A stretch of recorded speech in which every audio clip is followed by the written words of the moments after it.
I'm a bit depressed today.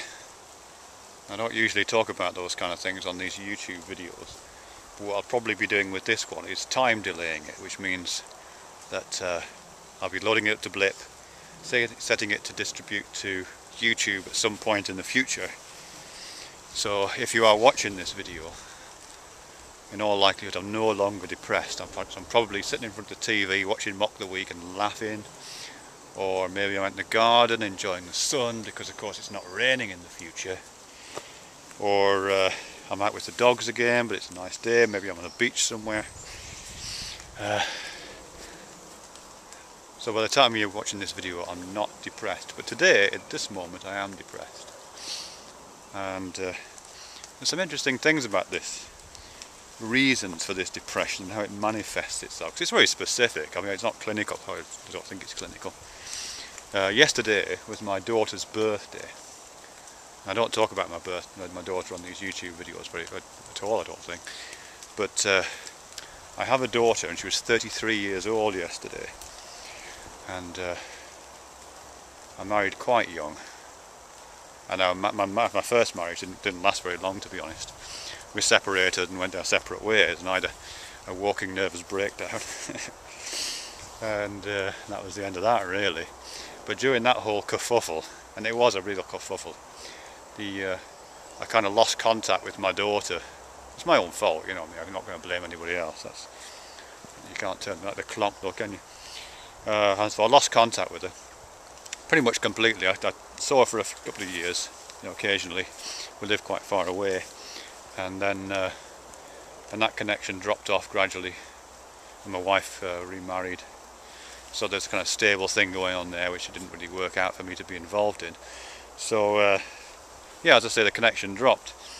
And then about 9-10 years ago I managed to re-establish the connection, because all through these years, of course, it's not like I've just blanked this person out. You know, in fact the passwords on my computers and the passwords and everything for the last well, since I've had computers, really, the last 20 years, have always been some variant on my daughter's name. So I think about my daughter 5 or 6 times a day minimum, and that's just when I'm putting passwords in. But yes, I say about 8 or 9 years, and I also tried to keep up with her. You know, I occasionally, she's married herself now, and I don't know what her surname is, but I have her. Obviously, I know my name, so I can search for her in those terms on Google, and I know what her name became when her mother remarried, so I know what that configuration is, and I've come across several references to that person by that name, but I don't know what her surname is now, so I can't do a full search right now. But I have occasional connections, you know, but not connections. I do occasionally come across shadows and traces of her. You know, I know which primary school she went to, for example. And she's got a Friends Reunited account, which is a bit dormant, but I've kind of got a link through there. And in fact, I did send a happy birthday message out yesterday, day before yesterday actually, via her Friends Reunited page, but I don't know if she got it or not, who knows. So that kind of thing. What am I talking about this for? Well, yeah, just that. Of course, she knows my name. And if you search for my name, actually I can't tell you what my name is, but if you do search for my name, you do get quite a lot of results coming up. Results which eventually lead back to this YouTube video, actually, as a matter of fact. Tangentially, you have to go kind of a roundabout route, but you can get there. And to my work, and to other bits of stuff I've done, and to, you know, completely random things that I've been involved in. So should she be of a mind ever to search for what her dad's up to, that's actually relatively easy to do. Yeah, I did see, as I say, about 8 or 9 years ago that I'd been sending these occasional messages out, and she did get back in touch and came to see me, as I say, about 8 or 9 years ago, and we spent quite a nice few hours together. And you know, we did the whole thing, yes, let's keep in touch, and then we didn't. She moved, she gave me her address, and I sent a few letters, then she moved, and I didn't have a follow-up address. And that was before she was married. She got married not long after that. So, as I say, her name changed and the connection dropped again. So, yeah, I don't know what to do with that, really. Nothing, I guess. Anyway, I mean, it took several interesting things. Yeah, I'm not trying to bore you to death in tears with my problems, but several interesting things. Firstly, is this thing about being searched and being searchable. You know, that I think it's really quite interesting and kind of slightly creepy. That you know, someone who is as close to me as that person should be, I can't access via Google just because of this surname, whereas I am completely searchable. So if she wanted to, she could find out an awful lot about me and get in touch with me if she wanted to. And if you do want to, and you ever leave this video, do that. I'd love that, really. But the other thing is about how it affects me personally. As I say, I feel a bit depressed today as a result of that.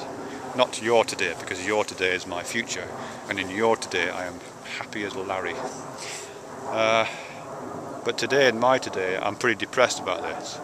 In fact, I've been feeling despondent and increasingly depressed for about 3 days leading up to today, or leading up to yesterday and today. And this happens every single year, and you'd think I'd learned by now.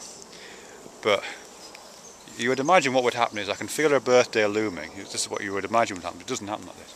I can kind of see her birthday looming and think about it and reminisce and think about my failings and think about all those. You know, you would imagine I would go through that process, and as a result of that, I would become depressed. That's not what happens. What happens is I start getting depressed. I start feeling sad and listless. I have trouble getting up. Find myself sleeping more. You know, get a bit tearful, get a bit irritable. Those are the kind of things that happen. And then on the 10th of July, my Yahoo calendar pops up a message saying that it's my daughter's birthday the following day.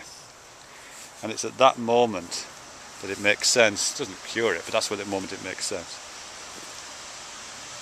Weird.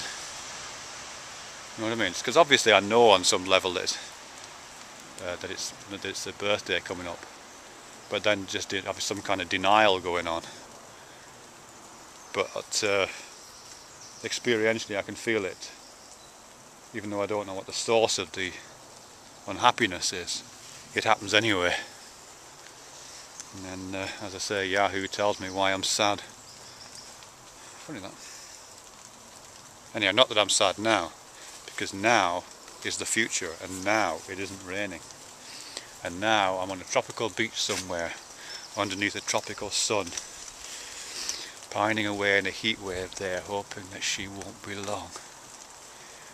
Anyway. Hello, guy.